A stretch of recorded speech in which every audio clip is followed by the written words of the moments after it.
আজকে আমরা শুরু করব বেসিক্যালি প্রথম শিখবো আমরা যে দুটো যদি গোলীয় পরিবাহীকে সংস্পর্শে আনা হয়, গোলীয় বা যে কোনো পরিবাহীকে, তো ওদের মধ্যে কীভাবে আধান বন্টন হয়, হ্যাঁ সেই বিষয়ে শিখবো। এবং ওর পর আমরা শক্তির অপচয় শিখব, যে একটা পরিবাহী থেকে অন্য একটা পরিবাহীতে যদি আধান পাঠাই আমি, তাহলে ওভারঅল কত পরিমাণ এনার্জি লস করে ওরা যাবো। ঠিক আছে, তো চলো শুরু করি। প্রথম আজকে শিখবো, হেডিং বানাও, পরিবাহীতে আধান বন্টন। পরিবাহীতে আধান বন্টন। আমি দুটো পরিবাহী ধরে নিই, ঠিক আছে।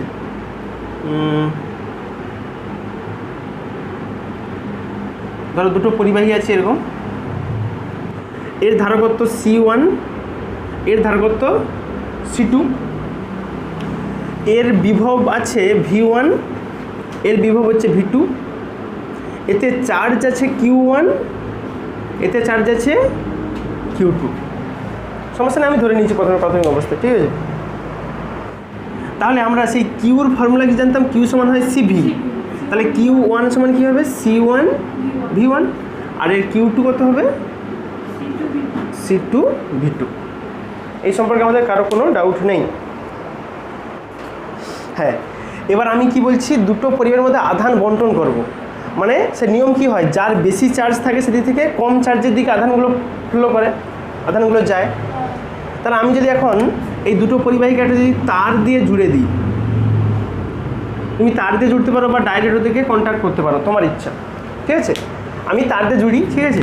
তাহলে লিখো তুমি যে কতক্ষণ চার্জগুলো যাবে, যতক্ষণ পর্যন্ত না ওদের দুজনের বিভব সমান হয়।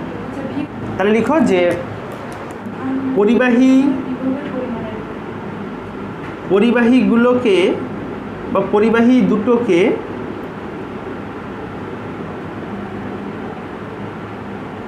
যুক্ত করার পর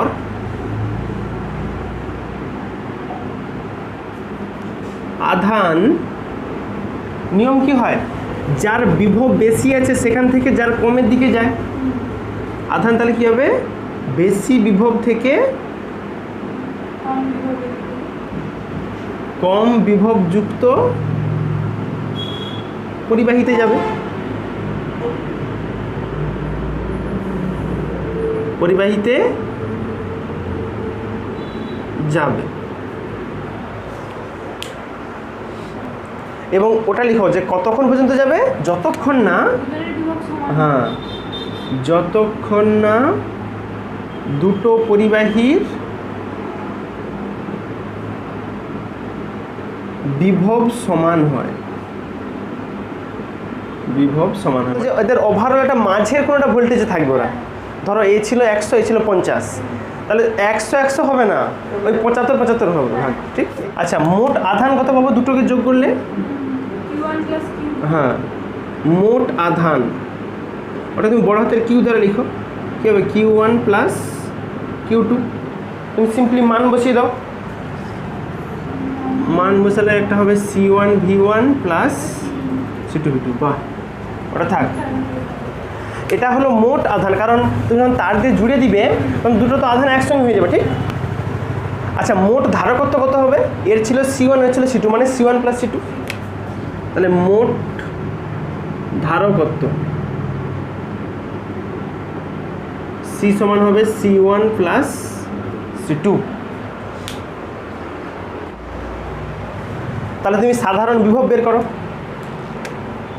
অতএব সাধারণ বিভব মানে দুটোকে যোগ করার পরে তখন কেমন ভোল্টেজ হবে, সাধারণ বিভব ভি দ্বারা লিখো। ভি সমান কী হবে, দেখো আমার নিয়ম কী ছিল, সূত্র কী হতো, ভি সমান হতো Q/C, মনে আছে তো। মান বসিয়ে দাও, কিউর মান আছে উপরেরটা এইটা, আর সির মান আছে এইটা, মানে এটা আসবে C1 V1 plus C2 V2 by C1 plus C2।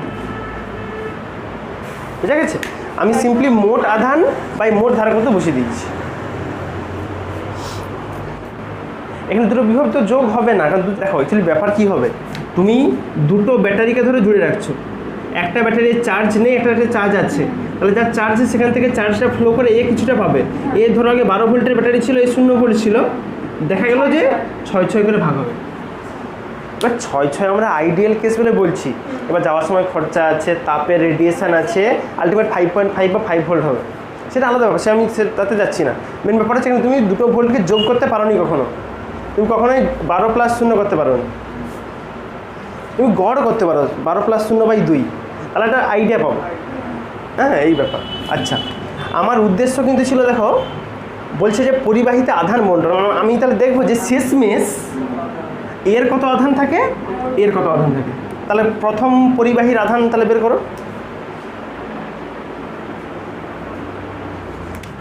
যে বন্টিত হওয়ার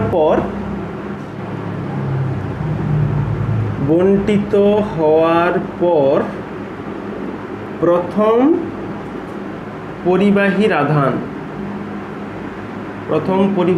আধান, Q1, সেটা ছোট হাতের Q1 রাখো, কারণ নিশ্চয়ই এই Q1 সেই Q1 একই হবে না।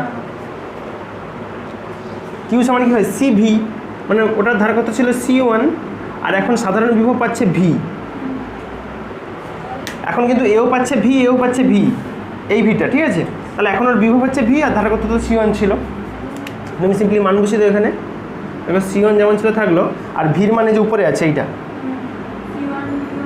C1 V1 + C2 V2 divided by C1 + C2। দেখো এখানে আমি কী করবো, শুধু আমার এইটা কিসের ভ্যালু ছিল, ওটা ছিল দেখো টোটাল আধান, আর আমি এখন পাবো কি এরকমভাবে, দেখো C1Q বাই C1 + C2।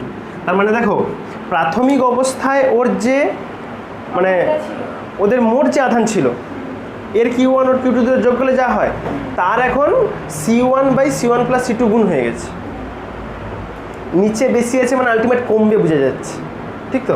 তুমি তাহলে দ্বিতীয় পরিবাহের ক্ষেত্রে করো, Q2 বেরাবে, হ্যাঁ শুধু সামনে C2 আসবে।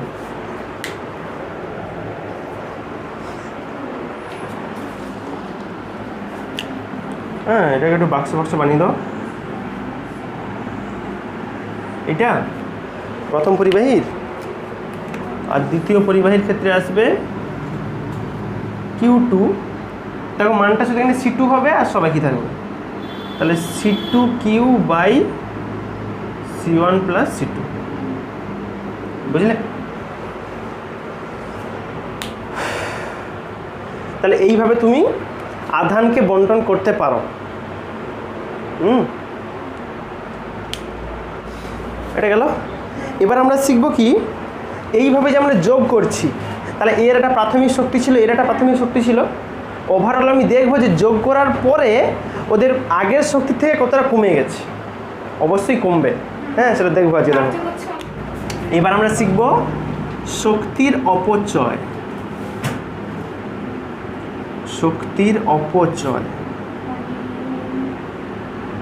দেখো ব্যাপারটা কীরকম হবে, আমার তো সেই, হ্যাঁ এর মধ্যে যে সঞ্চিত যে শক্তিটা থাকে ধারকের ভেতরে। আচ্ছা একই রকম সেম আমি ধরলাম, এর ধারকত্ব C1 এর C2, এর আধান আছে Q1 এর Q2, এর বিভব V1 এর V2, এটা প্রাথমিক অবস্থায় ছিল।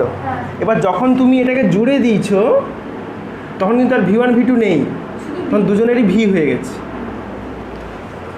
তাহলে অবশ্যই পাশে লিখে রাখতে পারি, এটা হচ্ছে সাম্যাবস্থার পর, সাম্যাবস্থায় আসার পর।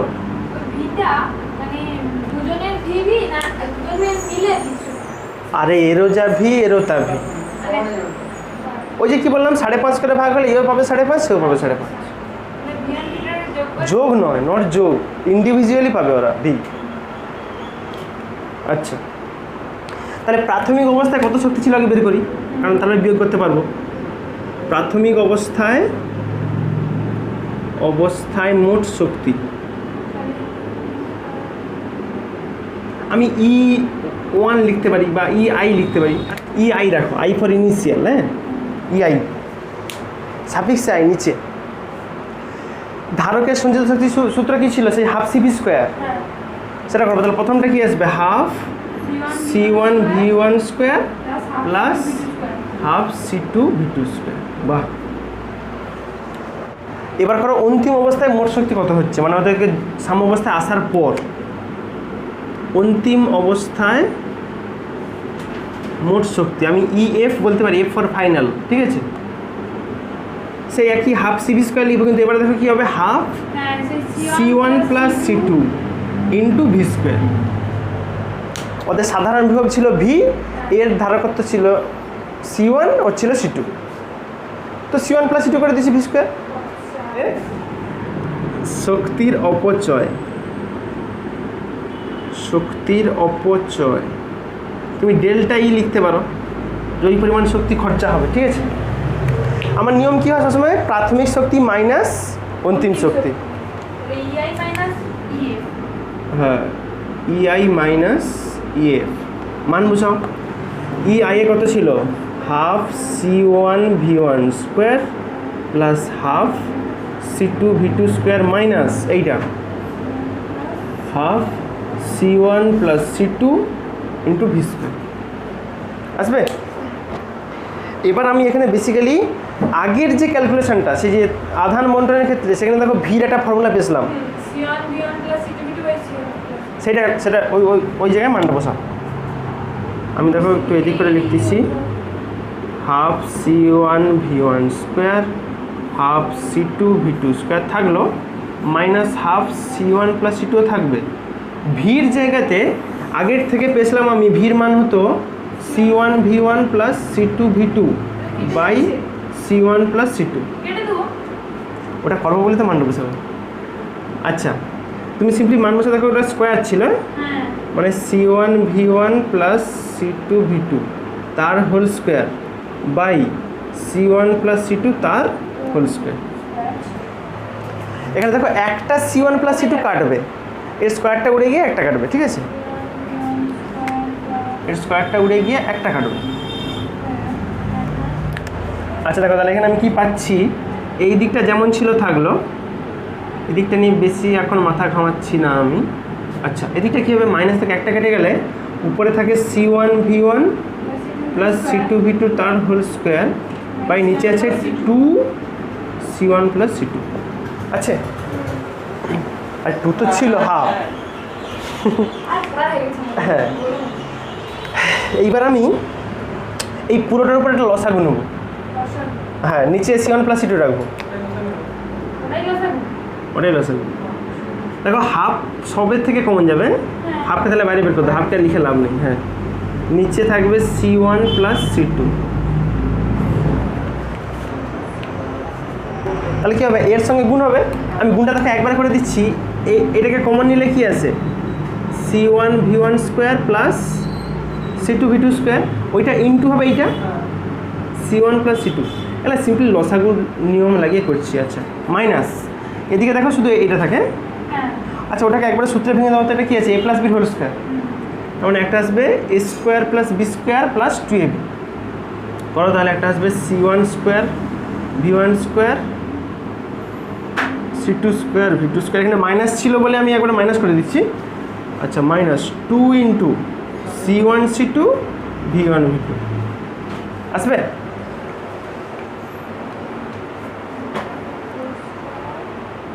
আচ্ছা, নিচেরগুলো যেমন আছে ওগুলোকে সাইডে বের করে রাখো, ওর কাজ নেই কিছু। 2 ইন্টু C1 প্লাস C2 ও থাকলো। এবার ভিতরে যেগুলো আছে দেখো, এটাও পাশাপাশি গুণ হবে, গুণ লাগাও, এটার সঙ্গে এইটা গুণ, তার মানে C1 square V1 square plus C1 C2 V1 square plus C1 C2 V2 square plus C2 square V2 square. এবার ওটা যেমন আছে থাকলো, minus C1 square V1 square C2 square V2 square 2 C1 C2 V1 V2। এইটা দেখো, এখানে অনেকগুলো কাটবে। এই দেখো C1 V1 স্কোয়ার, এটা যাবে, এটাও যাবে, আর যাবে না।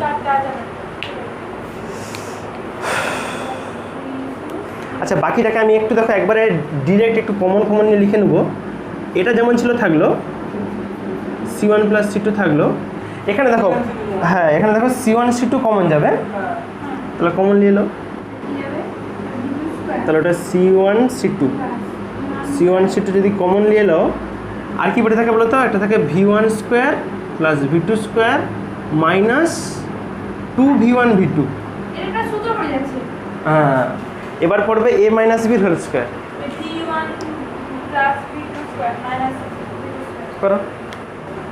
আচ্ছা, তাহলে সিম্পলি দেখো, ক্যালকুলেশন করলে তুমি যেটা পাবে এখান থেকে, ওদিকে নিচে 2 ইন্টু C1 প্লাস C2 থাকলো, এদিকে আসবে, আচ্ছা উপরে করে দিই একবারে, C1 C2 ছিল, ওর সঙ্গে আসবে V1 minus V2 whole square. এটা বুঝলে? তাহলে এই পরিমাণ শক্তি তোমার অপচয় বলে ধরতে পারো। এই যে শক্তিটা বেরানো, এত বড় শক্তি কি পাচ্ছ তাহলে? C1 C2 into V1 minus V2 তার whole square by 2 C1 plus C2। ঠিক আছে, এটা হচ্ছে দুটো পরিবাহীকে যদি তুমি যুক্ত করে দাও, যাদের দুজনের বিভব আলাদা, দুজনের চার্জ আলাদা, দুজনের ক্যাপাসিটার আলাদা, মানে সেই ধারকত্ব আলাদা, তাদের কিন্তু এই পরিমাণ শক্তি অপচয় হয়ে যাবে, মানে তুমি না চাইলেও হবে। ঠিক আছে।